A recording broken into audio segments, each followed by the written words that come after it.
උතුම් වූ ධර්මදේශනය ප්‍රඥා නාලිකාව තුළින් විකාශය කිරීමට ප්‍රචාරය කිරීමට ධර්ම දානය සිදු කිරීම සඳහා කමනී ලියනගේ මහත්මිය විසින් මෙම උතුම් වූ ධර්මදේශනය සඳහා දායකත්වය දරා තිබෙනවා.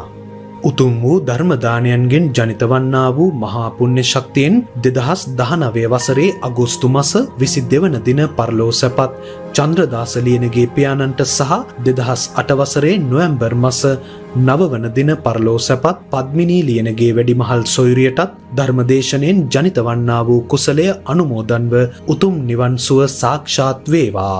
ගෞරවනීය දේශකයාණන් වහන්සේ ඇතුළු මහා සංඝරත්නයට නිදුක් නිරෝගී සුව චිරජීවනය සැලසේවා. එසේම බණ්ඩාරගම වැල්මිල්ල පදිංචි EU රත්නායක මෑණියන්ට, නයනා චාන්දනී යන සොයුරියන්ටත්, නිෂා ප්‍රදීප් සොයුරාටත්, ගාල්ල වැලිපත පදිංචි ජයසුන්දර පවුලේ සැමටත්, හසිඳු, ගනිඳු, සවිඳු, දුල්කිත්, දුල්මිත් යන පුතුන්ටත් නිදුක් නිරෝගී සුව දීර්ඝායුෂ ලැබේවා. උතුම් ධර්මාවබෝධය පිණිස හේතු වේවා. පින් කැමැති සියලුම සත්වයන්ට මෙම ධර්මදේශනයේ කුසලය අනුමෝදන් වෙත්වා කියා බලාපොරොත්තු වෙනවා. එසේම වෙත්වා කියා ආශිර්වාද කරනවා. නමෝ තස්සේ භගවතෝ අරහතෝ සම්මා සම්බුද්දස්සේ නමෝ තස්සේ භගවතෝ අරහතෝ සම්මා සම්බුද්දස්සේ නමෝ තස්සේ භගවතෝ අරහතෝ සම්මා සම්බුද්දස්සේ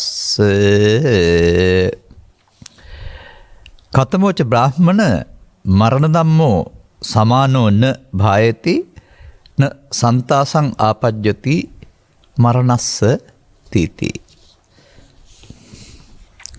ධර්මානුශාසනාවෙහි සදහැබර දායකත්ව දරන බන්නා වූ කමන් ලීනගේ මහත්මිය ප්‍රමුඛ ධර්මශ්‍රවණයට අවධානය යොමු කළා වූ සදහැවතුනි, ඔබ අපට ලබා දෙන මාතෘකාවේ නිවනට උපනිශ්‍රය වන ස්වාමින් වහන්සේ කැමැති පරිදි ධර්ම දේශනයක් කියන නිදහස් මාතෘකාව.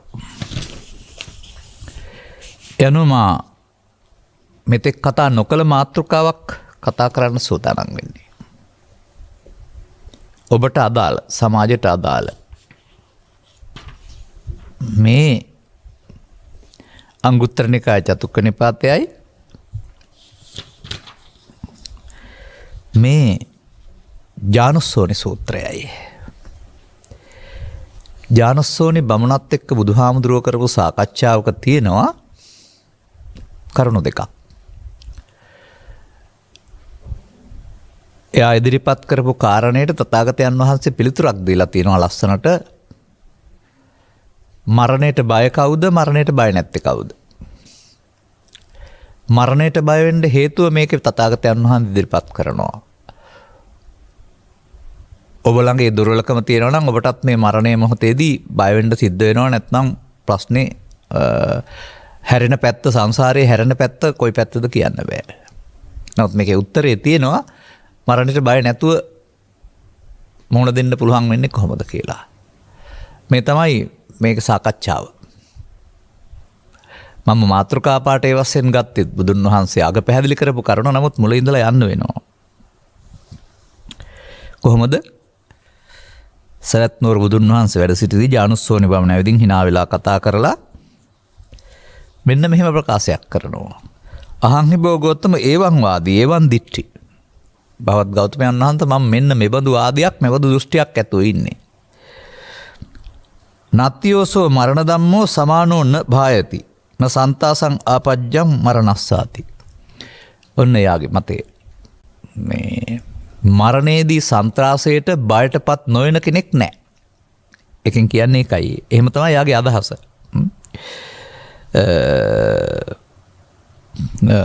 මරණාසන්න මොහොතට එනකොට ඒකට බය වෙන්නේ නැති, ඒ වගේම සන්තාසයටපත් වෙන්නේ නැති යමෙක් නැහැ. ඒ ඇත්ත නෙමෙයි බමුණගේ අදහස. තථාගතයන් වහන්සේගේ උත්තරේ තියෙනවා අතිබ්‍රාහ්මණ මරණ ධම්මෝ සමානෝ භායති සන්තාසං ආපජ්ජති මරණස්ස. අතිපර බ්‍රාහ්මණ මරණ ධම්මෝ සමානෝ න භායති න සන්තාසං ආපජ්ජති මරණස්ස. අන්න උත්තර දෙකක් තියෙනවා. ඔව් බ්‍රාහ්මණය, මරණයේදී මරණයට සන්තාසයට බයටපත් වෙන අයත් ඉන්නවා. ඒ වගේම මරණයේදී මරණ බයට සන්තාසයට පත් නොවන අයත් ඉන්නවා. මෙන්න මේ ද්විත්වය තමයි විග්‍රහ වෙන්නේ. සාමාන්‍යයෙන් ඔබට ඉනිකියෙන් හිතා ගන්න පුළුවන් ඇති. සම්මෙන් සබ්බේ සත්තා මරිස්සන්ති සබ්බේ භායන්ති මච්චනෝ. සත්ත්ව කියන වචනයට අයිති අයට නම් මේ මරණයට පත්වීම සිදු වෙනවා වගේ මරණයේදී බියගැම්මක් තැතිගැන්මක් සන්ත්‍රාසයට පත්වීමක් සිදු වෙනවා. ඒ ඇයි කියන කාරණාව මේකේ විග්‍රහ කරනවා. ඒ වගේම ඔබට මේ මොහොත කවදා හරි එළඹෙන නිසා එදාට ඔබට බය නැතුව ඒ தත්ත්වයට මුහුණ දෙන්න නම් මේ පරිවර්තනීය වෙනස ජීවිතය තුළ සිදු වෙන්න ඕන. බුදුබණේ සඳහා තව කල්ප කෝටි ගණක් මෙරි ගිහින් අනාගත බුදුහාමුදුරුවෝ දක්වා මරණ බයෙන් මැරෙන්න නෙවෙයි. ලබාගත් ජීවිතේ ජීවිත අවසන් වෙනකොට ඔබට හිමි වෙලා තියෙන කිසිවක් පිළිබඳව ඇල්මක් ගැටුමක් අතහැරලා යන්නේ කොහොමද අනන්නේ වෙලපෙන්නේ නැතුව යන්න පුළුවන් තරමට මනස වෙනුවට මනස නොවන තැනටපත් වීම. සාමාන්‍ය මනෝපුබ්බංගම ධම්මා කියන එකේ පෙන්වන්නේ මනස මුල් කොටගෙන කියන එකනේ. ඒ මනස මුල් කොට ගන්න જાති වල පව්පින් දෙපැත්තට සංඛාර සැප දුක්. නමුත් බුදුන් වහන්සේ මනසෙන් නිදහස් වුණ කෙනෙක්. හදාගත්ත සංඛාර ලෝකයේ කියන ශූන්‍ය වෙනකොට ඒ මනසේ බලපෑමෙන් නිදහස් වුණ කෙනෙක්. ඒකට වචනයක් යොදන්න බෑ. බුදුදහමේ නිර්වාණ කියලා කියනවා. ඇතැම් පොත්වල නොමනස කියලාත් කියලා තියෙනවා. තමා විසින් පාලනය කරන නොමන තමාගේ පාලනයෙන් තමා කියන්නේ මෙතන ත්‍රිවිධ විතර්කගේ පාලනයෙන් බැහැර වූ තැනක්. මේ පරිවර්තනීය වෙනස මිනිසාර ලබා දීම සඳහා බුදුවරු කරුණු ඉදිරිපත් කරලා තියෙනවා කියන එක මුලින් මතක තියාගන්න. අනතුරු අපිට බලන්න පුළුවනි මේ එක එක කරුණු අරගෙන කොහොමද කියන්නේ කියන එක. මම පාළිය ඔක්කොම කියන එකක් නැහැ. අන්න පළවෙනි එකේදී කියනවා මරණ අபிසමයේදී සන්තාසයට බයට පත් වෙන පුද්ගලයා කවුද? පාළියෙන් එහෙම අහනවා. අන්න ඒකේ පේනවා ඉද බ්‍රාහ්මණ ඒකච්චෝ කාමේසු අවීත රාගෝ හෝති අවීත ඡන්தோ අවිගත ප්‍රේමෝ අවිගත පිපාසෝ අවිගත පරිලාහෝ අවිගත තණ්හෝ නමේ නාඤ්‍යතරෝ ගාල්හෝ රෝගතංකෝ පුසති. ඔන්න දැන් විස්තරයක් කියනවා. මේක හැම එකම මම දිගටම කියන්නේ මේ වගේ. යම් කිසි අන්න එතකොට ස්ත්‍රීද පුරුෂද ගිහිද පැවිදි කතාවක් නෑ. යමෙක් මේ ලෝකේ ජීවත් වෙන්න උපන් කෙනෙක්.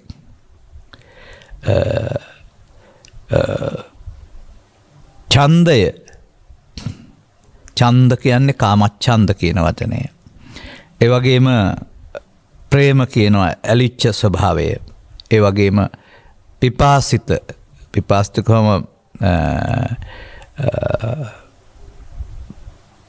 ජලයෙන් පිපාසිත නෙමෙයි. ආසාවන්ගෙන් පිපාසිත කියන එක. ඒ වගේම දැවිලි අවිගත දැවිලි ඇත්තේ තෘෂ්ණා ඇත්තේ මේවා සංසිඳෙන්නේ නැති මේවා තියෙන මේ අවිගත කියන එකෙන් පෙන්නන්නේ. යම් කිසි පුද්ගලයෙකුට රාග, ඡන්ද, ප්‍රේම එහෙම නැත්නම් කාම පරිලාහයන් දැවිලි තියනවාද? ඒ වගේම තෘෂ්ණා ඇති වෙයි. තෘෂ්ණා කියවහම සමාජයේ හිතන මට්ටමින් මේ බාහිර දෙයට තියෙන ආසාව කියනවට වඩා කාම තණ්හා යටතේදී රූප ශබ්ද ගන්ධ රස පොට්ටබ්බ මේ ලෝකේ ඒවා සැප තියෙනවා මට තව විඳින්න. ලෝකේ බාහිර ලෝකේ මේවා සැප තියෙනවා කියන අන්නේ ඒවා විඳින්නටයි මේ ජීවිතේ ලැබිලා තියෙන්නේ කියන එක තමයි මේ විඳලා පස්සේ තපසට යන්න කියලා. මොකද පස්සට වයසට ගියාම ඒවා විඳින්න ඉන්ද්‍රිය දුර්වලයකට බැරි නිසා කල්තියා විඳලා යන්නයි කියලා. නමුත් තථාගතයන් වහන්සේ කියන්නේ මේ පෙන්නන ගැඹුරුම රහස තමයි නේතේ කාමායාන චිත්‍රානි ලෝකේ. විචිත්‍ර බාහිර ලෝකේ පේන කාමවස්තු වල ඇති කාමයක් නැහැ කියන එක.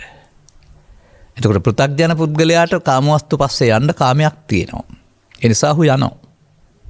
විඳින්න නැවත නැවතත් සසරට එන්නේ ඒ නිසා ඒ ඒකයි කැමැත්ත. එතකොට තථාගතයන් වහන්සේ ගැන්වීමේ පවතිනවා මේ බාහිර වස්තු උදව් කරගත්ත ඔබේ හදාගත්ත හිතේ හදාගත්ත මතයක් ආයතනයක් තමයි ඒ පුද්ගලයාට අදාළ මේ කාමාසක්ත බව නැත්නම් කාමෙහි ගිජු බව කියන එක අර කාමේසු ගේදං කාමේසු විනය්‍ය ගේදම් කියලා තියෙන්නේ කාම ගිජු බව අතහරින්න ඕන කියන එක. නමුත් ගේදම් කියන්නේ ගිජු බව ඒක සාමාන්‍ය පෘථග්ජන පුද්ගලයාට ස්වභාවයෙන් සිදුවෙන දෙයක්. මොකද ඔහුගේ දෘෂ්ටිය දැක්මේ වැරද්ද නිසා ඔහු මේ බාහිර ලෝකේ මේවා තියෙනවායි කියලා ඒවට ඇලෙනවා. ඒවා විඳ ගන්න මුළු ජීවිත කාලෙම කැප කරනවා. මෙන්න මේ කියන විදිහට මේ කතා කරන්නේ කවුද? බුදු සමයේ උණුසුම වැටුන්නේ නැති සාමාන්‍ය සමාජයේ ජීවත් වෙන්න ගිහින් ස්ත්‍රී හෝ පුරුෂ ගිහි හෝ පැවිදි වශයෙන් ජීවත් වෙමින් යම් යම් මේ ලෝකෙ තියෙන සැප සම්පත් භුක්ති විඳින්න ලෞකික සැප සම්පත් ඒ තමයි ජීවිතය. ඒ තමයි සැප කියලා කල්පනා කරන පුද්ගලයෙකුට එහෙමයි ගන්නෙ.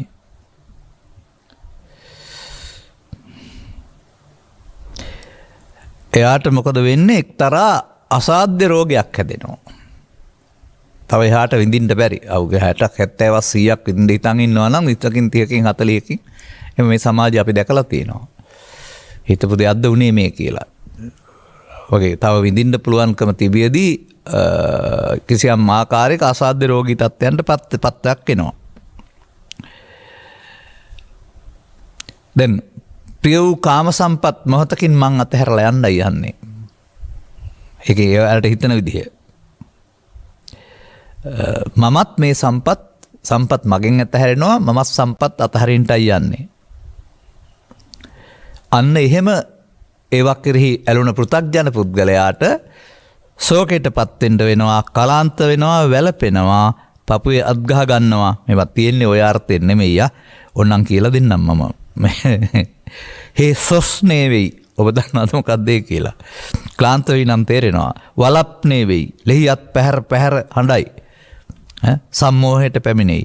ඔන්න ඕවා තමයි මම වෙලාවකට ඔය එහෙම කියන්නේ නැතුව තේරෙන සිංහලෙන් කියන්නේ. හේ ශෝකයටපත් වෙනවා. ඒ වගේම ඔහු සිහි මූර්ඡා බවටපත් වෙනවා. වැළපෙන්න ගන්නවා. පපුවේ අත් දෙක ගහගෙන අනේ මම කොහොමද මේවා දාලා යන්නේ කියලා වැළපෙනවා හඬයි. ඒ වගේම මුලාවට පැමිණෙනවා. සම්මෝහයට කියන්නේ මේ මොහොතේ සිහි මුලාවට. ඒ කියන්නේ මේවත් තියෙනවා මමත් ඉන්නවා කොහොමද දාලා යන්නේ කියන ඒ මොහොතේ මමත්වයේ ශෝකේ නැමැති මමත්වයේ මේ කාරණා ආපු ඒවා තමයි මමත්වයේ තියෙන්නේ. මෙන්න මේ බඳු තත්ත්වයේ ඇති පුද්ගලයාට මේ මොහොත මරණයට තැතිගත්තේ වෙයි, මරණයට බය වෙයි. ඔන්න බුදුන් වහන්සේ මරණයට බය පුද්ගලයා විග්‍රහ කරන්න හැටි. ඒ කියන්නේ පුද්ගලයෙක් වශයෙන් ලෝකේ කාම සම්පත් තියෙනවා, මට මේවා තව ටිකක් අයිති කරගන්න ඕනේ, මේවා තමයි තියෙන්නේ කියන කල්පය තුළ මේවට ඇලුන ගැටුන පුද්ගලයා හැවත් පු탁ජනයා. ස්ත්‍රී පුරුෂ ගිහිද පැවිලා නැහැ. එයාට මේක දාලා යන්න වෙන දවසට මේ ඔක්කොම ලෝකේ තියෙන දේවල් අරමුණටයි එන්නේ, අරමුණේ අල්ලගන්න දෙයක් නැහැ කියලා හදාගන්න බෑ හිත. මොකද අරමුණට අදාළ ඒවා උපදිනකොට ඒකට අදාළ බැඳීම් හිතට එනවා. ලෝකේ සමග ජීවත් වීමේ ජීවිත අවසාන වෙනකොට හිත හදන්න ඕන දහමක් මේකෙන් උගන්වන්නේ කියන එක. මොකද යථාර්ථයක් තියෙනවානේ. දාලා යන්න වෙනවා, බැඳීම දුක් ගෙනත් දෙනවා. දාලා යන්න වෙන තැනට බැඳීම නැත්නම් දාලා යන්න කියන එක සිදු වෙනවා, දුක ගෙන්නෙත් නැහැ. ඒක බුදු සමයෙන් ධර්මයේ තේරුම්ගත් සමාජයට හදන්න තියෙන එකක්. එතකොට ඔන්න එකපාරක් පෙන්නවා. ආයෙත් පෙන්නනවා කයෙහි ඉදේකච්චෝ කායෝ. කය කියන එක සමහර විට ශරීරයේ කියන අර්ථයෙන් අරන් තියෙනවද? සමහර විට මේ රූප කාය, ශබ්ද කාය, ගන්ධ කාය, ස්පර්ශ කාය, කාය කියලා අරමුණු. ඒකටත් කාය කියලානේ කියන්නේ. ඒවයි නොසංසිඳුණු රාග, ඡන්ද, ප්‍රේම, පිපාස, පරිලාහ, තෘෂ්ණා ඇති. අර අර්ථයම තමයි එතන. මේ කාය කියන එක මේ ඒකච්චෝ කායෝ, කායේ කියන එකේ කය කියලා යරන් තියෙන. ඉතින් කයේ නම් මන් දන්නේ නැහැ. මම දන්න හැටියට ඔය හැම එකක්ම හිතේ තියෙන දේවල් රූප කාය, වේදනා කාය, සංඥා කාය, සංකාර කාය, ඒවත් කායනේ. ඒ කායන්නේ කියලා තමයි මට පේන්නේ. ඒ වයදනේ ඇල්ම ගැල්ම පවතින්නේ. ඒ අරමුණක් විඳීමේ ඕනකම. එතකොටත් ඔහුට මොකද වෙන්නේ? අර වගේ අසාධ්‍ය වූ රෝගයක්. කොට ඇවත් වෙලා මේවා විඳින්න බැරුව යනවා. එතකොට කියනවා තමන් අල්ලගත්ත මේ හැම දෙයක්ම ඇතිලා හැරලා යන්නේ මගේ අතනොත් අතෑරෙනවා. ඒවත් මගෙන් අතෑරෙනවා. මට ඒවත් එක්ක ඉන්න බෑ. ඒ වගේම මටත් අතෑරලා යන්න සිද්ධ වෙනවා කියලා දැනගත්තාම ආයෙත් අන්න අර ශෝකයේ වැළපීම පපුවේ අතස ගැනීම දුක. එතකොට බයෙන් ශෝකයෙන් දුකින් කනගාටුවෙන් පරලෝ යනකොට පිනෙන්ද පරලෝ යන්නේ. අන්න ඕක තමයි ගැටලුව තියෙන්නේ උතන. ඔය පාතාල ලෝකයයි නැත්තම් ඒ බඳු සටන් වලට ඔවුනෝන් තෙරහිව අවි දරා ගත්ත අය කොයියම් මොහතක හෝ වෙඩි තබාගෙන පාරේ වැටිලා මිය යනවා. එක්කෝ රජෙන් වෙඩි තියලා නැත්තම් ඔවුන් වෙඩි තබාගෙන. එතකොට කරුණාවෙන් හරි බුද්ධ ශාසනයට ආදරයෙන් හරි මෛත්‍රියෙන් හරි පරලෝ යනවාද? මට ඉතින් ඒ හිතට එන අදහස මෙතන කියන්න විදිහක් නැහැ. සාමාන්‍යයෙන් අර මේ මරාගෙන මැරෙනවා කියන්නේ. එහෙම නැත්නම් කාලියක්කිණිගේ කතාවේ වගේ නැවත නැවතත් කාලියක්කිණිගේ කතාවේ පෙන්නනවානේ දරුවෝ දෙදෙනෙක්ද කොහෙද ගබ්සා කළා මේ කාන්තාව තුන්වෙනි දරුවා ඒක දන්නේ නැහැ තුන්වෙනි දරුවා ගබ්සා කරන්න දුන්නේ නැහැ කියන්නේ නැතුව හිටියා. නමුත් බෙහෙත් දීලා අකාලේ මරණයටපත් වෙනකොට ඒ කාන්තාව කෙරෙහි වෛරයෙන් මිය ගියා කියලානේ පෙන්වන්නේ. එයයි මේ වැරද්ද කරේ කියලා. ඊට පස්සේ පෙන්වන්නේ වෛරයට ගැළමෙන පරිදි ඈව කණ්ඩ. ඒ මියගිය කාන්තාව කොටියෙක් වෙනකොට අර යමුවෙක් වෙනවා කියලා කණ්ඩම උපදිනවායි කියලා. ආන්න එහෙම ඔය අන්තිම මොහොතේ පවෙන් පරලෝ යනවා කියන එක අන්තිම මොහොතේ වැඩක් නෙමෙයි. තමන් මේවත් එක්ක ඇලීම තුල ඒවා අතහැරලා යනකොට ආපු චේතනාවේ වැඩක්.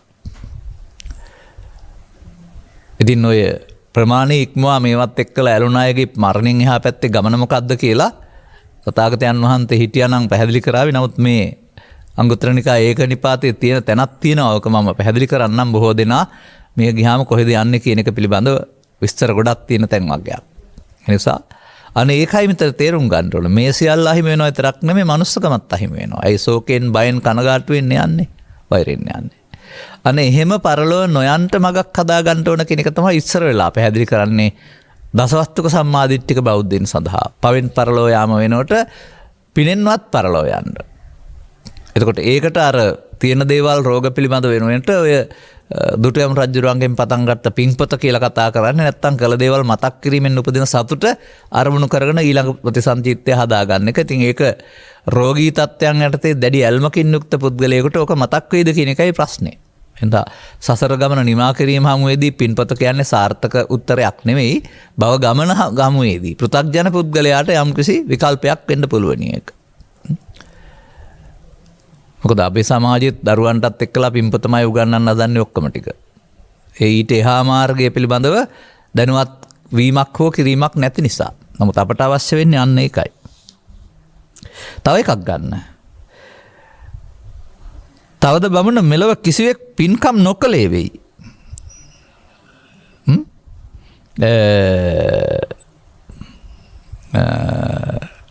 කුසල් දහම් කුසල් කියන්නේ පින්කම් නෙමෙයි. එතකොට පින්කම් නොකලේ වෙයි කුසල් නොකලේ වෙයි. කුසල් නොකලේ වෙයි කියන්නේ අකුසලෙන් වෙන්වීමේ පුරුද්දක් ඇති කරගත්තේ නැහැ කියන එක. හොඳ ලස්සන වචනයක් මෙතන මේක හොඳ.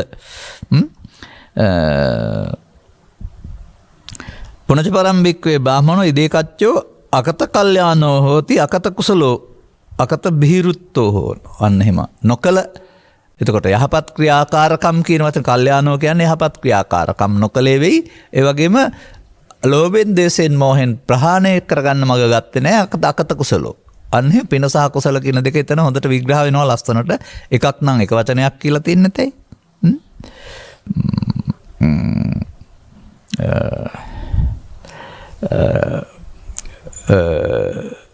බිය දුරු කරන්නට අවශ්‍ය කටයුතු කළේ නැහැ.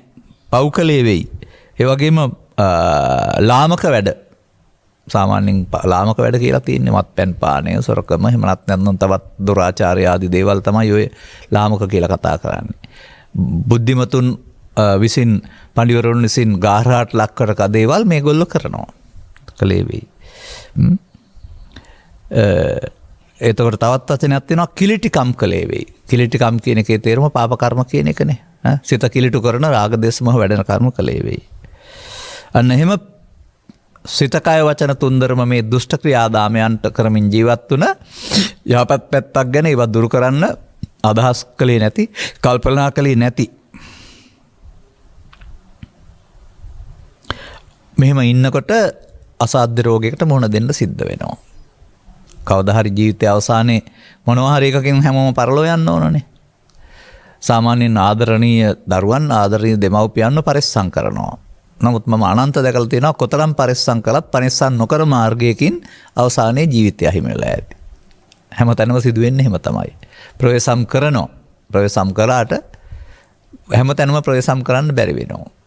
එක්ක ඇද වැටීමකින්, එක්ක ලිඳට වැටීමකින්, එක්ක වාහනේ හැප්පීමකින්, තවත් මොනවා හරි කාරණයක් වලින්. ඒක ඒ නිසා ඒක වළක්වන්න බැරි එකක්. කොයි මොහොතේ හරි ඉන්ද්‍රිය දුර්වල වෙනකොට වෙනදා වගේ අවිද්‍යාවෙන් බැරි වෙනවා. එතකොට කිසියම් ආකාරයක කොතරම් ප්‍රවේශම් කළත් යන්න වෙනවා. ඉතින් යන්න සූදානම් වෙනවා අරහම යන්න එපා කියලා හරියන්නේ නැහැ ඊට පස්සේ.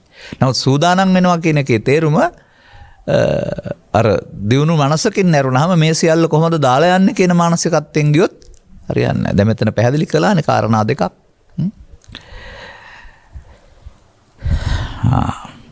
දැන් ඔහුට මතක් වෙනවා. මම යහපත් දේවල් කළේ නැහැ, අකුසලෙන් නොයීම කළේ නැහැ, ඒ වගේම බියදුරු වීමට අවශ්‍ය කරේ නැහැ, පව්මයි කළේ, ලාමක දේවල්මයි කළේ.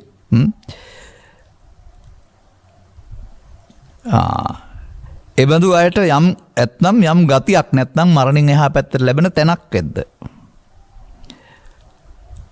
අනේ ඒ පරලොව මට එතෙන්ට තමයි යන්න කියලා ශෝකයටපත් වෙනවා. පව්කම් කරාම පරලොව දුගතිගාමි වෙනවා කියලානේ පෙන්වන්නේ. අන්න එහෙම ඔහුට ශෝකයටපත් වෙන්න සිද්ධ වෙනවා. මම යහපත් දේවල් ගමන සසර ගමනට ගමන් උපකරණ හදාගෙන නැහැ. යන්න වෙන්නේ මේ එකතු කරගත්ත දෙයින් කියන එක ඇති වෙනවා. ඉතින් එතකොට ක්ලාන්ත වෙනවා, වැළපෙනවා, පපුවට ගහ ගන්නවා, සීමුලාව සෝකායස වේදෝ පරම්මරණා. දුක්ගතින් උප්පජ්ජති තමයි මෙතන වාක්‍ය නන්නේ. සන්ත්‍රාසයට මරණයට බයයි. මේ එබඳු පුද්ගලයාටත් මරණයට බය වීම සහ සන්ත්‍රාසය තියෙනවා. තවත් කරුණකුත් තියෙනවා.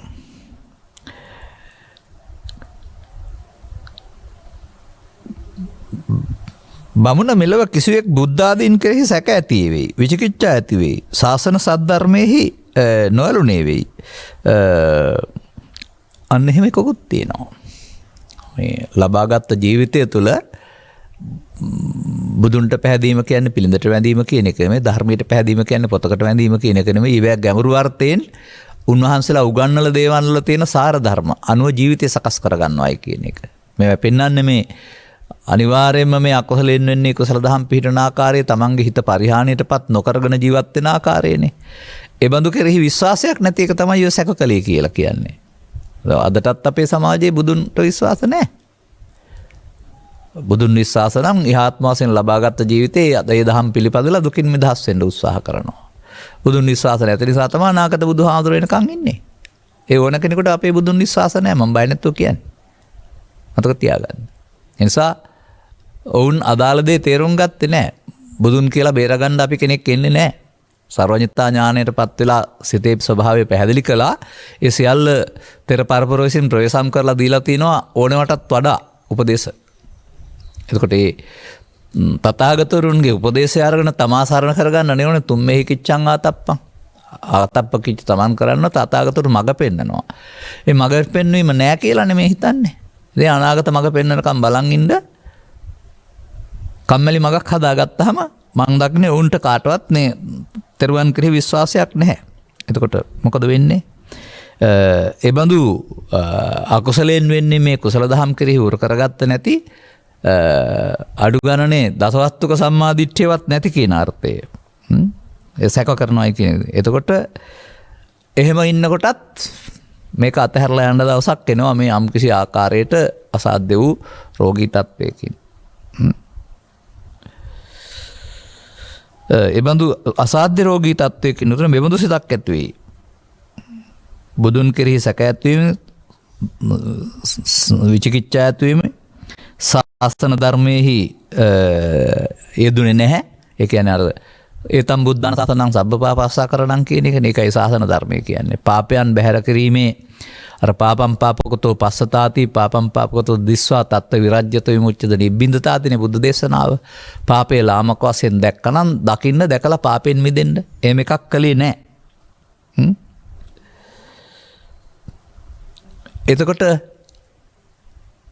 එතකොට ඒ බඳු පුද්ගලයින්ට මේ සිතට එන අදහස කියන එක අතීතයෙන් එන එකක් තමන් හදාගත්ත දෙයක් කියන එක දකින්න බෑ. ඒක ආපු ගමන් ඒක මම. බය මම, ශෝකේ මම, කනගාටුව මම, ඊර්ෂ්‍යාව මම, ක්‍රෝධය ඕන එකක් මම. ඒකේ පවතින ආ දැවිල්ල තමයි මේ ශෝක කරන්නේ වෙයි කියලා කියන්නේ. 아무ත එකක් නෙමෙයි. තම තමන් හදාගත්ත මට්ටමට එන්න ආව මේ ත්‍රිවිධ විතර්ක එනවා ඒගොල්ලොන්ට. ඒවා හිස්සෝ ශූන්‍ය නෑ. ඔවුන්ට ඒවා තියෙනවා. දැන් මොකද වෙන්නේ? අර කියපු ආකාරයටම ශෝක කරනවා, ක්ලාන්ත වෙනවා, වැළපෙනවා, පපුවට ගහ ගන්නවා, මුලාවටපත් වෙනවා. ඔහුත් එහෙනම් මරණයේදී බයට සහ සන්ත්‍රාසයටපත් වෙනවා. ඔන්න බුදුන් වහන්සේ බමුණට පෙන්නනවා සමාජයේ මරණයට සන්තාසයටපත් වෙලා මරණයටපත් වෙන්න සිදුවෙන අයගේ ආකාර 4ක චරිත ලක්ෂණ. රාගදේශ මොහයන් වැඩි දියුණු කරගත්තේ වෙයි. ඒ වගේම ඉන්ද්‍රිය ගෝචර සැපතෙහි ඇලුනේ ගැලුනේ වෙයි. ඒ වගේම පව්කම් කළේ වෙයි. ඒ වගේම තෙරුවන් කෙරෙහි විශ්වාසයක් නැතුව හැදුනේ වෙයි. ඔතේ අපේ රටේ නම් ඔය තෙරුවන් කියලා කියන්නේ බුදුන් කියන්නේ පිළිමෙට ධර්මයේ කියන්නේ පොතට සංඝයා කියන්නේ හාමුදුරුවන්ට කියලා පාඩම් කරගත්ත හින්දා ඉන් එහාට හොයන්නේ නැහනේ. නමුත් මේ තෙරුවන් කෙරෙහි විශ්වාසය කියන්නේ සෝවාන් වීම කියලා කවුරුත් දන්නේ නැහනේ. එතනින් එහාටයි තෙරුවන් සරණ තියෙන්නේ කියලා. මේ තෙරුවන් ආරි සත්‍ය තෙරුවන කියන එක පෘථග්ජනයින්ට වළංගු එකක් නෙමෙයි. ඔය කියා හිටියට මේ සසරේ දුකක් තියෙනවා. සසරෙන් දුකින් මිදෙන්නනේ තෙරුවන් සරණ කරගන්නේ. පෘථග්ජන කවුරුත් මෙලෝ සසරෙන් දුකින් මිදෙන්නේ නැහනේ. ආර්ය පුද්ගලයා දැන් එතනින් එහා පැත්තට මිදෙන පාර යනවා. අන්න එතකොට එතනින් එහා පැත්තට තමයි මේ බුදුසම්මේ ආර්ය සත්‍යයේ තෙරුවන්ගේ සරණ තියෙන්නේ. ජනිත් අය කල්පනා කරන්න වෙයි එහෙනම් මේ පෙන්වන්නේ කවුරු ගැනද කියලා. ඔබේ ජීවිතයේ ඉරණමේ අගසමයි මේ පෙන්වන්න හදන්නේ. ඔන්න දැන් ඉතුරු කාලේ අපිට එක වෙනම අරන් හරි වෙන්න ඕන කාරණේ පිළිබඳව කතා කරන්න. මෙන්න මෙතන තමයි අර මම කියන පාඩේ තියෙන්නේ. මොකද්ද? බමුණ කවරෙක් නම් මරණය අභිමුවේදී මරණයට බිය නැද්ද? සන්ත්‍රාසයට නැත්නම් කැළඹීමකටපත් නොවන්නේද? අර බුදුන් වහන්සේට එහෙම පාරකුත් තියෙනවා. අර චරිත 4ක් අරන් පෙන්නලා පරලෝ යනකොට දමා යන්න බැරිකම නිසා එකතු කරගත්ත ලෝභයෙන්, ද්වේෂයෙන්, මෝහයෙන් පරලෝ යන එක සහ ඇතමුන්ට අපාය යන්න සිද්ධ වෙන එක. මොකද කිසිම කුසල ධර්මයක් කරලා නැත්නම් යහපත් ධර්මතාවයක් මතක් වෙන්නෙම නැත්නම් එතකොට මේ අයගේ ඉරණම් මොකද්ද? බයෙන්, ශෝකයෙන්, වේදනාවෙන්, දුකෙන්, කනගාටුවෙන්, ඊර්ෂ්‍යාවෙන්, ක්‍රෝධයෙන්, වෛරයෙන් මේවෙන් එකකින් මේක තමයි පරලෝ යන වාහනේ. මේ රටේ ඉඳලා තව රටකට යන්න ඕන නම් බෝට්ටුවකට ගොඩ වෙන්න ඕනනේ. මොහොත් සාගරය හරහා. ඒ බෝට්ටුවෙන් තමයි යන්න තියෙන්නේ. ඒ වගේ මේ සංසාරේ නැමැති සාගරේ මේගොල්ලෝ ගොඩ වෙන්නේ මේ පාප අරමුණ නැමැති බෝට්ටුවට. ඉතින් පාප අරමුණ නැමැති බෝට්ටුවට ගොඩ වුණාම ඒක දිව්‍ය ලෝකයට යන පාර නෙමෙයි. ඒක බබලෝ යන පාර නෙමෙයි. ඒක අඩු ගානේ මිනිසත් ලෝකයට එන පාරක් නෙමෙයි.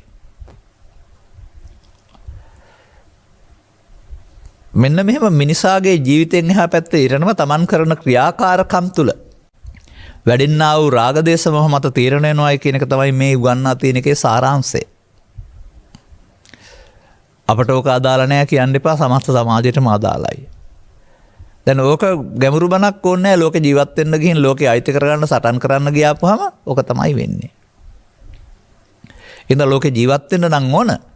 නමුත් ලෝකේ ජීවත් වෙලා ලෝකෙන් යන දවසට රාගදේශ මොහ බලවත් කරගත්තොත් ඒ නිසාම ඒවට ඇලෙන ආකාරයෙන් ඇලි ගලී වාසය කරන්න සිදුවෙන මරණින් එහා පැත්තට අසුර ප්‍රේත නිරිසන් කියලා කියනා වූ පැතිවලට ගිහින් දැන් මෙතනනේ ගොඩ වෙන්න යමක් සසරින් ගොඩ එන්න යමක් තේරුම් ගන්න පුළුවන්කම තියෙන්නේ. අර සත්ත්ව කොටස වලට ගොඩ එන්න බෑ විඳින්න ඕනේ ඊට පස්සේ. සැප දුකක් තේරුම් ගන්න බෑ. දුකම විඳින්න වෙනවා. තේරුම් ගන්න නුවණක් නැහැ. ලබාගත් මනුස්ස ජීවිතේ නුවණ පාවිච්චි කළේ නැති නිසා. දැන් ඔබට එහෙම අය අනන්ත සංසාරේ හම්බ වෙනවා. නමුත් ඉතින් ඒගොල්ලෝ එතෙන්ට ඇවිදින් ඉන්නේ කොහොමද කියලා මේ දකින්න තරම් ಜಾති ස්මරණ ඥානෙ නැහැනේ. ಜಾති ස්මරණ ඥානෙ තිබුණා එහෙමනම් අර තේමීය කුමාරයාට වගේ ඔබටත් තේරෙවි මේ සත්‍යය මේ තත්ත්වයන්ගේ ඉන්නේ කොහොමද කියලා. මම රට ඊතරම් පැහැදිලි නැති කතාවක් තියෙනවා මේ ත්‍රිපිටකේ. මොකද මට ඒක පැහැදිලි නැති වුණාට කියන්න වෙනවා. දැන් සාගතයන් වහන්සේ වැඩම කරනවා මේ ආනන්ද හාමුදුරුවොත් එක්කලා පාගමනින්. එතකොට අර පුංචි ගෙරි කියලා කතා කරන පුංචි කූඹි රෑනක් දැකලා සිනා පහල කළයි කියනවා. එතකොට මේ සිනා පහල කිරීම තුළ උන්වහන්සේගේ ඥානය පිළිබඳව ආනන්ද හාමුදුරන්ට තියෙන්නේ මොකක් හරි ප්‍රශ්නයක්. ඇයි සිනා පහල කළේ කියලා අහපුවම එතන හිටපු අය ඔටුනු පලන් සහ නොපලන් රජවරු කොච්චර මෙතන ඉන්නවද කියලා කිව්වයි කියලා තියෙනවනේ. ඔය කූඹියෙක් දක්වාම පහලට යනවද නැත්නම් ඔය අසුරපේත නිරසන් කියන තත්ත්ව කොට්ටාසට යනවද කියන එක පිළිබඳවත් සමහර විට ගැටලුවක් තියෙන්න පුළුවෙනි. කෙසේ වෙතත් මනස විසින් කරන ක්‍රියාකාරකම් තුළ ඉහළ පහළ ගමන් දෙකක් තියෙනවා කියන එක ඇත්තනේ. රජයේ ක්‍රියාකාරකම් කරන කාර්යාලයක හොඳ දේවල් කරපුවම උසස් වීම දෙනවා, වැරදි දේවල් කරපුවම දඬුවම් දෙනවා. මේ දෙක තමයි මේ හොඳ නරක පින්පව් කියන දෙපැත්තට මේ උසස් වීම සහ නැත්නම් ඔසවා තැබීම සහ පහළ වීම. නමුත් උපසම්පදාව කියන්නේ ඔය පිනට ඔසවා තැබීම කියන එක නෙමෙයි මම දකින්නේ. ඊට වඩා ඉහළට තවත් ඔසවා තැබීමක් කරන එක. වැටෙන්නේ නැති තැනකට. බුදුන් වහන්සේ නම් ඒක ලබා දුන්නා සරණාගමනෙන් හෝ එහි වික්ඛුභාවෙන්. ඒක නැති වුණාම ඉතින් දැනුත් ලබා දෙනවා. ඒකෙත් ඉතින් අර සීලයෙන් ඔසවා තැබීම ඇරුණාම ආර්ය භාවයට ඔසවා තබන්න තවත් කාටවත් බෑ. තමන් ඉස්සෙන්න ඕන. තේරුම් අරගෙන. එසා මෙන්න මෙහෙම මේ කාරණා තේරුම් ගත්තාම දැන් බලන්න වෙනවා මෙන්න මේ මෝඩකම් තුළ ජීවත් වෙනවාද තථාගතයන් වහන්සේ වදාළ පරිදි මොකද දැන් කරන්න ඕනේ. එනම් මේ කියන කාරණාවක්සේ ගිහින් බැරි වෙයි කියලා මට හිතෙනවා. මේ හතරම එකට අරන් කිව්වොත් නේද හොඳ කියලා හිතෙනවා. නැත්නම් පැහැදිලි කරන්න කාලය මදි. එතකොට අපි කෙටියෙන් ගනිමු අර කියන විදිහට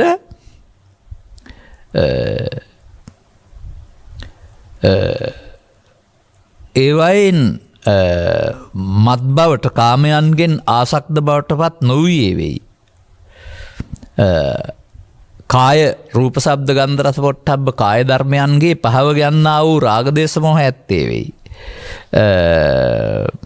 ඒ වගේම අර පහත් ලාමක කර්මයන් කරලා මතක් වෙන්න සිදුවෙන දේවල් නොකරන ලද්දේ වෙයි. එහෙම නැත්නම් බුද්ධ ආදීන්ගේ ඉගැන්වීම් වල මඟ පිළිබඳ සැක නැත්තේ වෙයි. මෙන්න මේ ටික වෙන්න මොකද වෙන්න ඕන? අන්න ඒකයි අපිට තේරුම් ගන්න ඕනකමක් තිබෙන්නේ. ඒ නිසා මේ සමස්තය එකට අරගෙන මම මේක පැහැදිලි කරන්න හදන්නේ කරුණු හතරෙන්ම. ඒ අර පෙන්නපු කාරණා නැති වෙන්නේ කොහොමද? නැත්තේ වෙයි කියලා නිකන් කිව්වට හරියන්නේ නැහැනේ.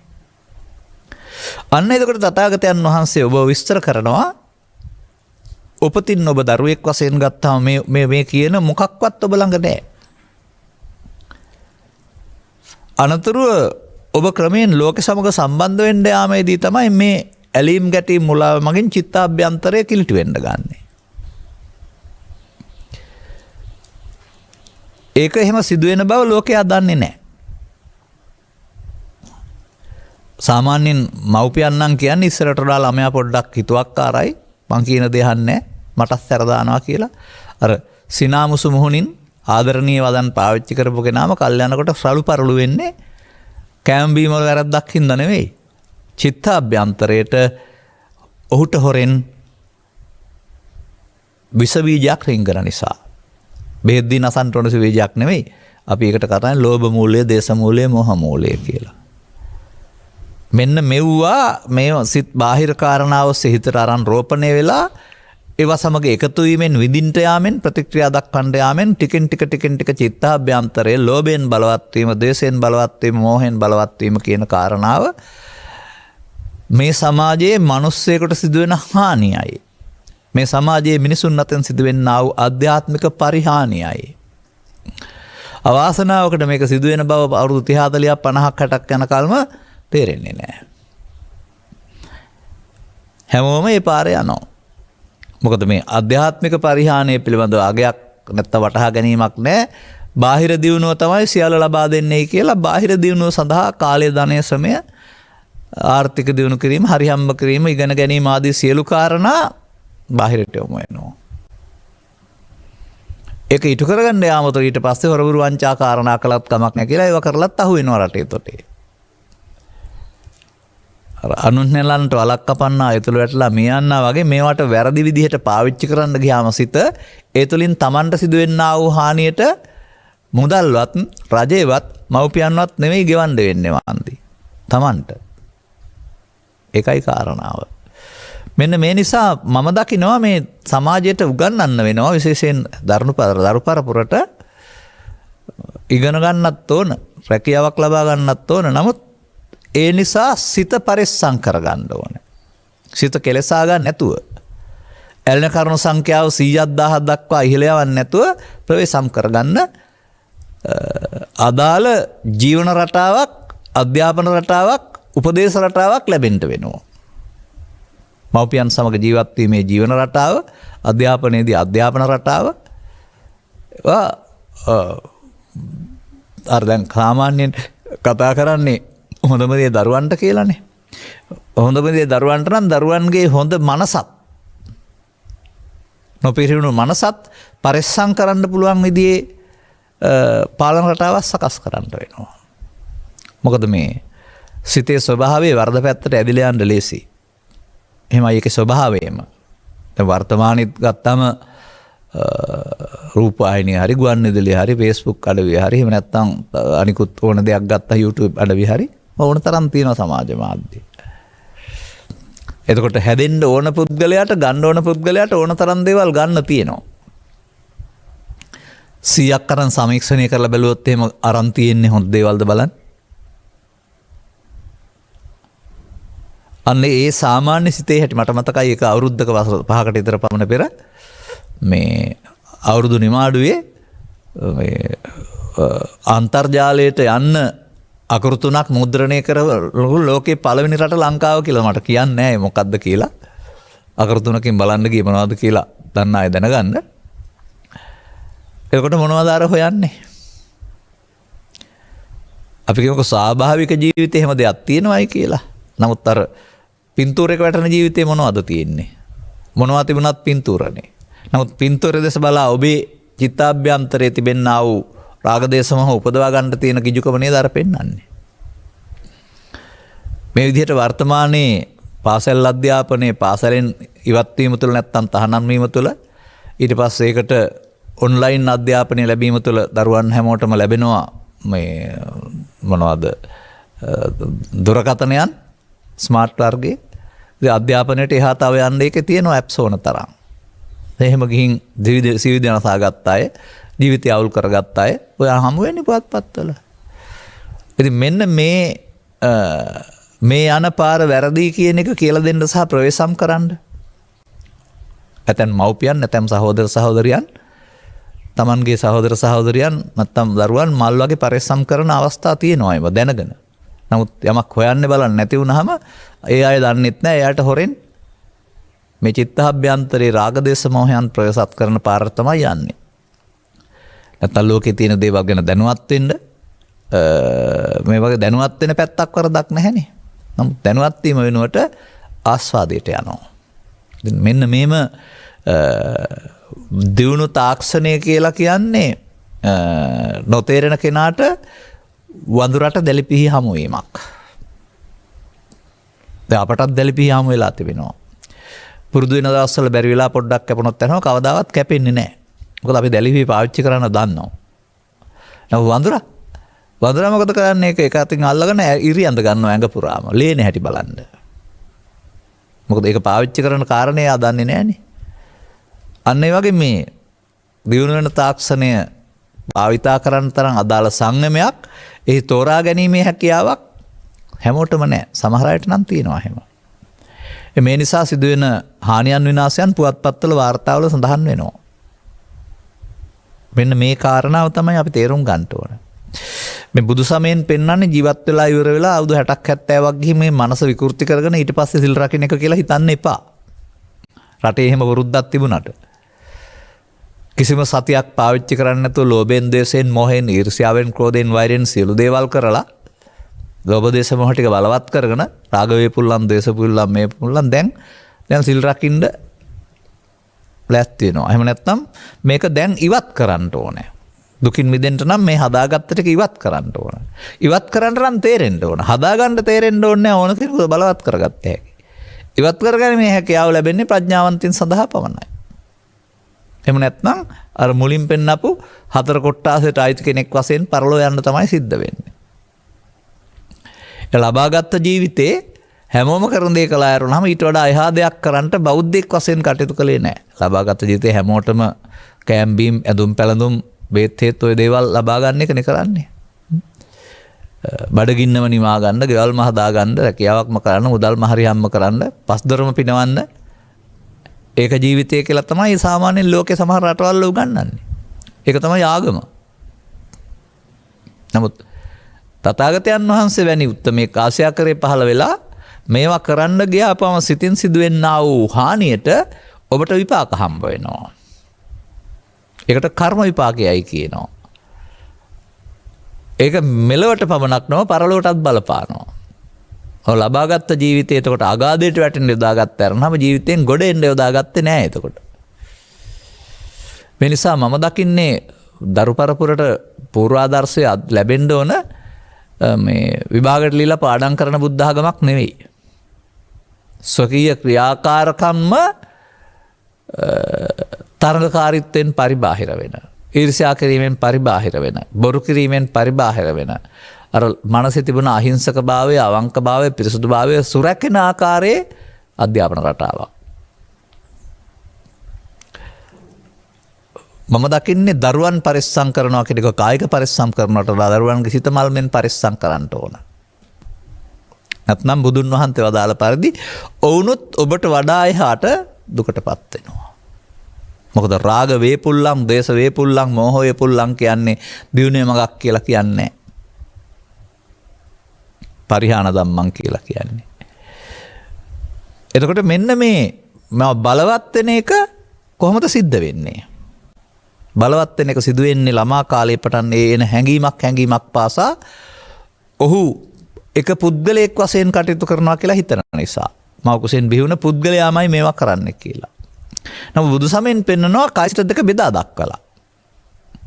ඒකට කායික වශයෙන් එක්කෙනෙක් වුණාට සිතක් වශයෙන් මොහොතක් පාසා වෙනස් වෙන සිතකින් තමයි කටයුතු කරන්නේ. ඒ සිතට එන කාරණෙත් එක්කලා අල්ලා ගැනීම, අල්ලා නොගැනීම, ඇලීම, මුලාව, ගැටීම, මුලාව කියලා එකක් සිදු වෙන බව ලෝකයා දන්නේ නැහැ. මෙන්න මේ වැරදි පාරේ යනවා. ගිහින් ජීවිත අගට ගියාපුවම ඇලෙන කරුණු 100ක් නැත්තම් දුක් 100ක් ඇත්ත කියන විසාකාගේ කතාව ඔවුන්ට හරියනවා. එබැවින් 100ක් හදාගත්තොත් බිඳුවට බස්සන්න ගොක් මහන්සි වෙන්න වෙනවා. 50ක් හදාගත්තොත් 50ම අයින් කරන්න වෙනවා. 15ක් 20කදී දැනගත්තොත් මේ යන්නේ වැරදි පාරේ කියලා අයින් කරන්න තියෙන්නේ 15යි 20යි. ඉන් එහාට හැදෙන්නෙත් නැහැ. මෙන්න මෙහෙම මේ ලබාගත් ජීවිතයේ කර්ම රැස් කිරීම වෙනුවට කර්මක් ශේ කිරීම නැමැති මාවතකට තරුණ වයසේ පටන් මෙහෙවන්න පුළුවන් බව තේරුම් ගන්න හම්බුනොත්. ලෝභ දේශ මොහ රැස් කරමින් සිත කෙලසා ගැනීම වෙනුවට කෙලසා ගන්න නැති ජීවිතයකට යොමු කරන්න පුළුවන් නම් අන්න එතකොට මේ පස්සෙන් පන්නන කාරණාවල ඔවුන්ට තේරුම් ගන්න පුළුවන් වෙනවා ලෝකෙ නෙවෙයි මේක තියෙන්නේ කියලා.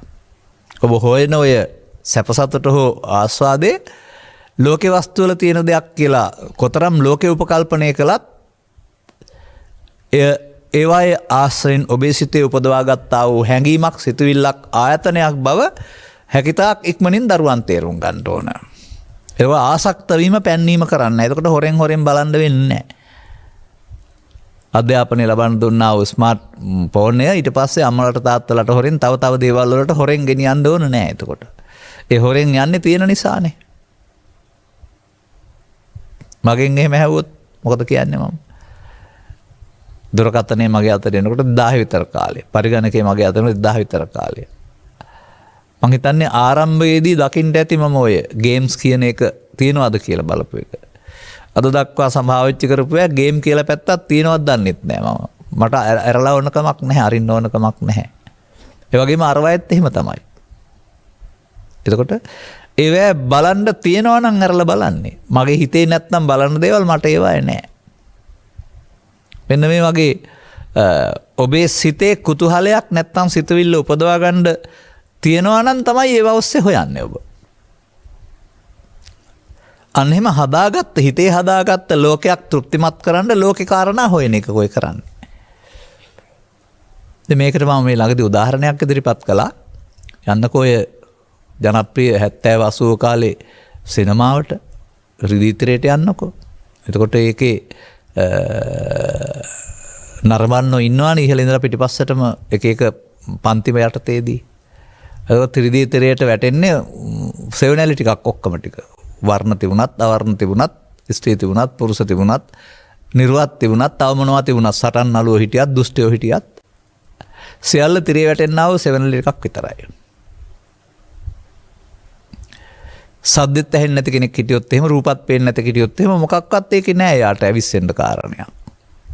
නමුත් මේකේ පහළ වෙන දර්ශන වලට තියෙනා වූ එකඟතාවයේ විරුද්ධතාවයේ මත විසිල් ගහන එක, හූ කියන එක, අඬන එක තව කොච්චර જાති සිද්ධ වෙනවද?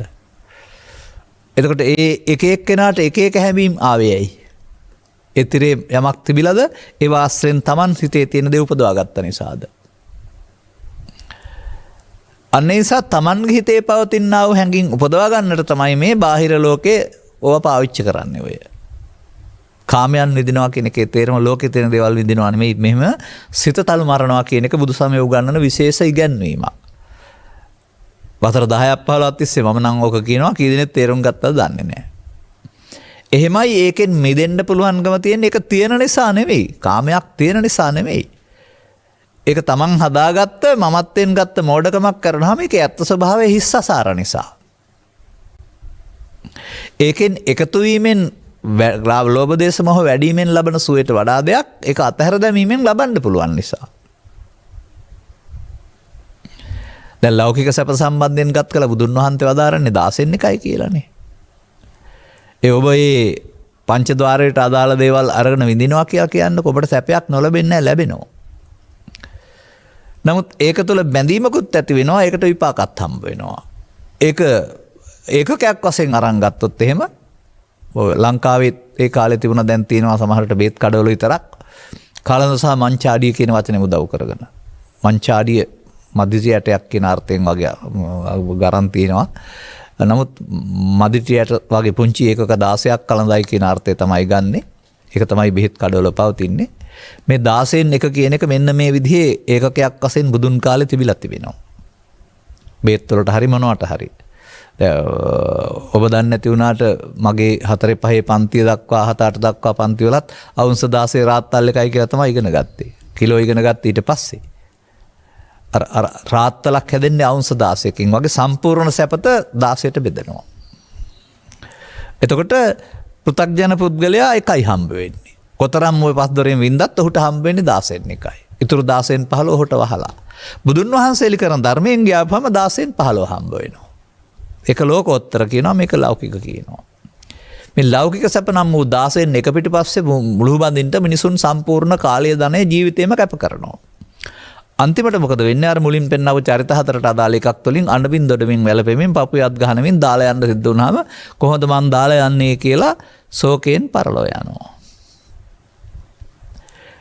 එතකොට මෙන්න මේක හදාගන්න පුළුවන් නම් බුදුන් වහන්සේ පැහැදිලි කරව දාරන්නේ. මේ එන කාරණාව සිතට එන දෙයක් මේක අල්ලා ගැනීමෙන් චිතේ බැඳී හේතු ඉතුරු වෙන්නේ. මේක අල්ලා ගැනීම අපි කරගත්ත වැරදි පුරුද්දක්. ඒක තමයි අපිට මමත්වෙන් ගැනීම කියලා කෙන්ති පිටකේ පුරාව ගන්නන්නේ. ඒ මොහොතේ එන දේ සමග එකතු වීම මඤ්ඤමානය කියන අර්ථය. එතකොට මමත්වෙන් ගන්නේ ලෝභය, දේශය, මෝහය, ඊර්ෂ්‍යාව, ක්‍රෝධය, වෛරය, පාපින ධානය ඕනෑම දෙයක් ඒ හැඟීමයි. ඒක අල්ලා ගැනීම කියලා කියනවා. ඒ සතර බැඳීමට හේතු වෙනවා. ඒ සිත පිරිහීමට හේතු වෙනවා. මෙන්න මේ අල්ලා ගැනීම කියන තැනට අතහැරීම පුරුදු කරන්නයි බුදුදහමේ උගන්වන්නේ. අම්මා තාත්තා හො ඉඩකඩම් හො රස්සාව අතහරින්න නෙමෙයි. මේ අරමුණේ ආසක්ත නොවෙමින් ඇලිම වෙනුවට නොයල්ම පාවිච්චි කරන්න. නිත්‍ය වෙනුවට අනිත්‍ය පාවිච්චි කරන්න. එකතු වීම වෙනුවට එකතු නොවීම පාවිච්චි කරන්න. එතකොට අර ඔබ ගෙනාවා වූ පාරිශුද්ධ මානසිකත්වයේ කෙලිට වීම වලකිනවා. විතරක් නෙවෙයි කිලටුනකට සායින් කරන්නත් පුළුවන් වෙනවා. අන්න එහෙම මා දකින්නේ හැකිතාක් මුල් කාලයේදී ගත්තොත් එහෙම කිලට වෙන ස්වභාවය අඩු වෙනවා. ඒ ටික අයින් කරගන්න ලේසි වෙනවා. මැදට අගට යන තරමට කිලට වෙන ස්වභාවය වැඩි. ආපහු හදන්න ගත කළ යුතු කාලය වැඩි. මෙන්න මේක සනාතන ධර්මයක් මිනිස් සමාජයට සිද්ධ වෙන. එනිසා බමුණන් නුගන්නපු බ්‍රහ්මචාරී ගෘහත්ත වානපස්ස සන්නාසි වෙන්න යන්න හදන්න එපා. ඔක්කොම ටික කරලා සිල් රකින්න යන්න.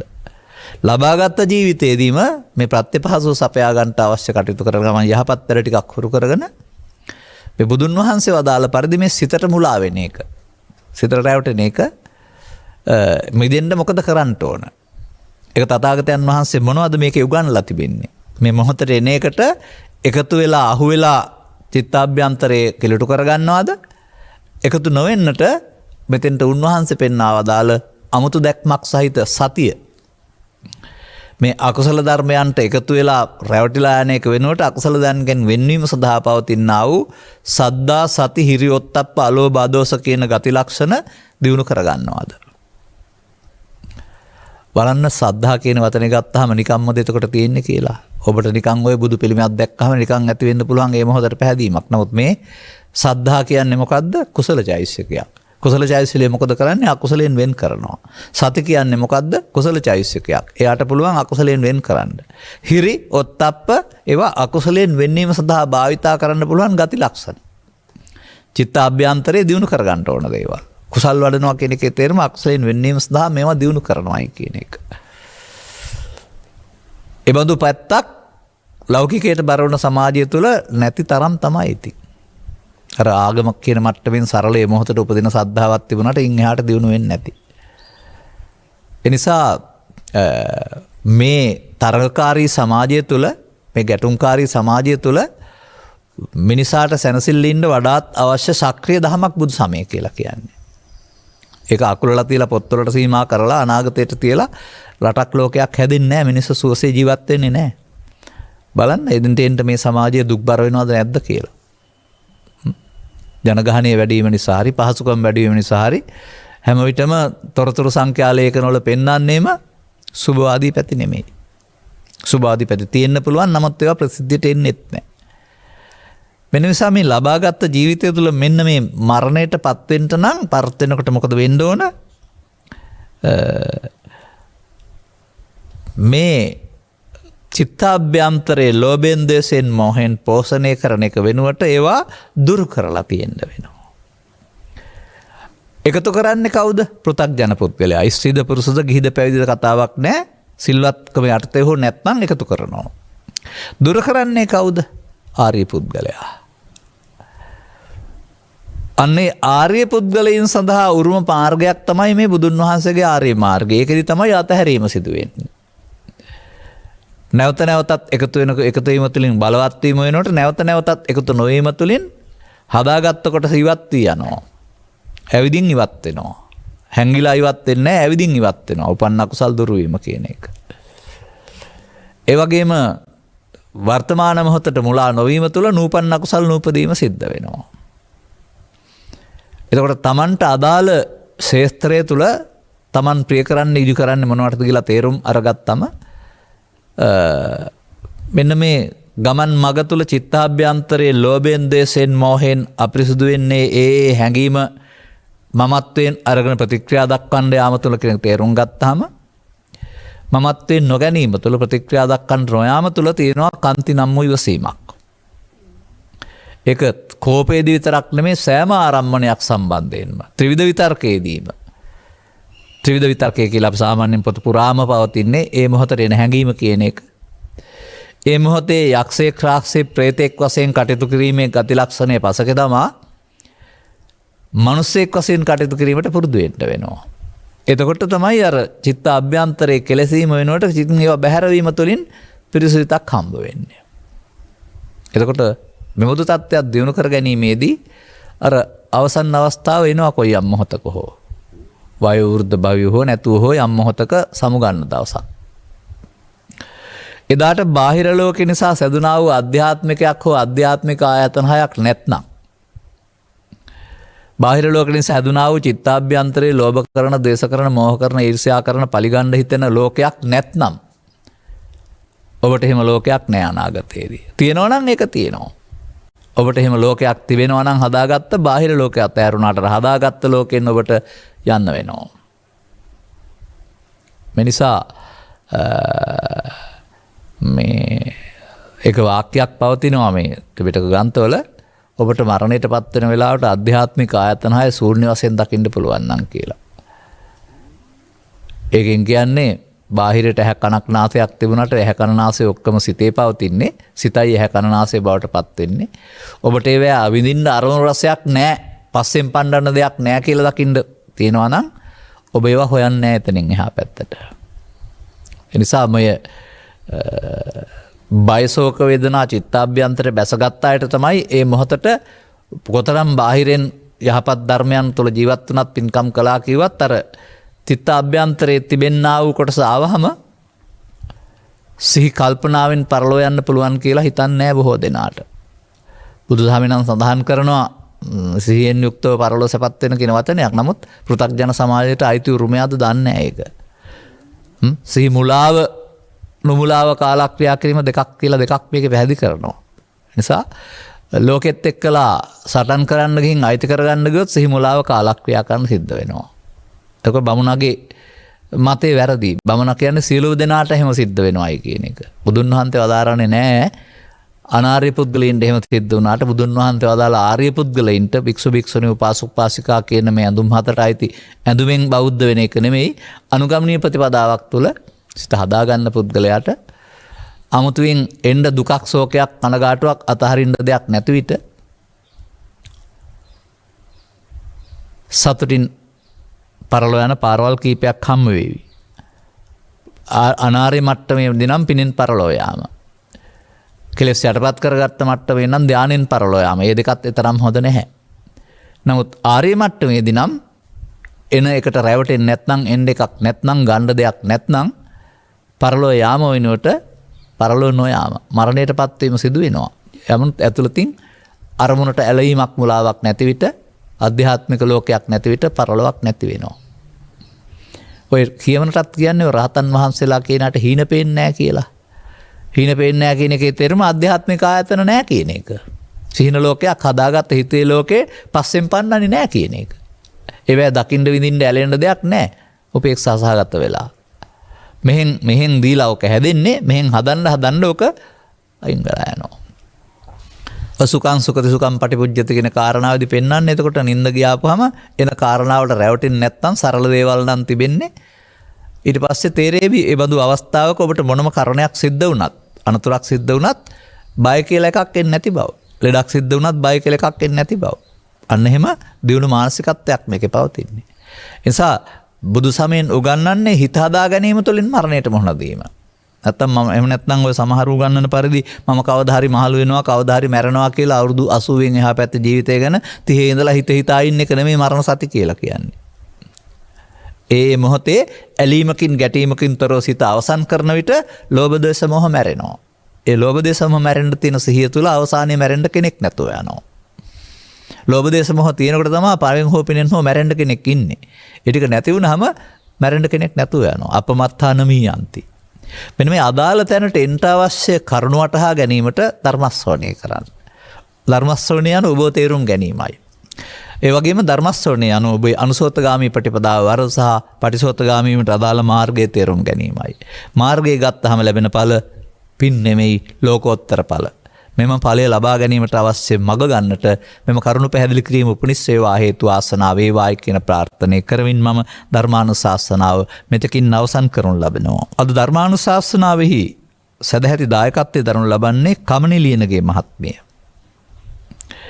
අරමුණු අතර 2019 වසරේ අගෝස්තු මාස 22 වෙනි දින පරලෝසපත් වන්නට යෙදුණා වූ චන්දදාස ලියනගේ පියාණන්ට සහ 2008 වසරේ නොවැම්බර් මාස 9 වෙනි දින පරලෝසපත් වන්නට යෙදුණා වූ පද්මින් ලියනගේ වැඩිමල් සොහිරටත් ධර්මදේශනයන් ජනිත වන්නා වූ කුසලය අවශ්‍ය නම් අනුමෝදන්ව ඔවුන්ට උපහාරයක් වේවා කියලා ප්‍රාර්ථනා කරන්න ගුණානුස්මරණය පින් බලාපොරොත්තු වෙනක ඇත්නම් පින් අනුමෝදන් වී හැකිනම් අනුමෝදන්ව ඒ ජීවිත සුවපත් කරගනිත්වා. එහෙමයි වෙන්නේ. ජීවිත දුකක් නම් සුවපත් වෙනවා. එතන ඒ ලබාගත් කර්ම ශක්තිය අපට වෙනස් කරන්න බෑ. එතනින් මිදෙන දවසක යලිත් මිනිසත් බව ලබාලාගෙන ඔබට වගේම මේ කල්යාණ මිත්‍ර සේවනය ලබාගෙන අනුගමනීය ප්‍රතිපදාව තේරුම් ගැනීම තුළින් නිවන් මඟ හෙළි කරගන්නට ලැබේවා. ඒක තමයි මාර්ගය. ගෞරවනීය දේශකයන් වහන්සේ ඇතුළු මහා සංඝරත්නයේ නිදුක් නිරෝගී සුව සහ චිර ජීවනයේ සැලසේවා. එසේම බණ්ඩාරගම වැල්මිල්ල පදිංචි ඊයු රත්නායක මෑණියන්ට නයනා චාන්දනී යන සොයුරයන්ටත් නිසා ප්‍රදීප් සොයුරාටත් ගාල්ල වැලිපත පදිංචි ඒ ජයසුන්දර පවුලේ සැමටත් හසිඳු ශනිඳු සවිඳු දුල්කිත් දුල්මිත් යන දරුවන්ටත් නිදුක් නිරෝගී සුවපත් භාවය සහ දීර්ඝායුෂ ලැබේවා. උන්ගේ ලෞකික කටයුතු සාර්ථක වේවා. ධර්මාබෝධය පිණිසත් හේතු වේවා. පින් කැමති සියලු සත්වයන්ට මෙම ධර්ම දේශනා කුසලයේ අනුමෝදන් වෙත්වා කියලා ප්‍රාර්ථනා කරනවා. ඔබේ ප්‍රාර්ථනා අතර ඉටුවේ හැටි බලාපොරොත්තු සඵල වේවා කියලා ප්‍රාර්ථනා කර අතර ඔබටත් මේ ජානුස්සෝනි සූත්‍රයේ සඳහන් මරණයට එළඹෙන්න සිදුවෙන කාරණාත් එක්කලා බැඳිලා මරණයටපත් වෙනවද බුදුන් වහන්සේ වදාළ පරිදි ඒවත් එක්ක ඇලීම වෙනුවට නොඇලී මේ මාර්ගයේ ගොස් බය නැති මරණයකටපත් වෙනවද කියන කාරණාව තේරුම් ගන්නට නුවණ ලැබේවා කියලා ප්‍රාර්ථනා කරනවා. සබ්බීතියෝ වජ්ජන්තු සබ්බ රෝගෝ විනස්සතු මාතේ භවත් අන්තරායෝ සුඛී දීඝායුකෝ භව හැම දිනාටම තෙරුවන් සරණයි. මෝහක්ඛයෝ නිබ්බානං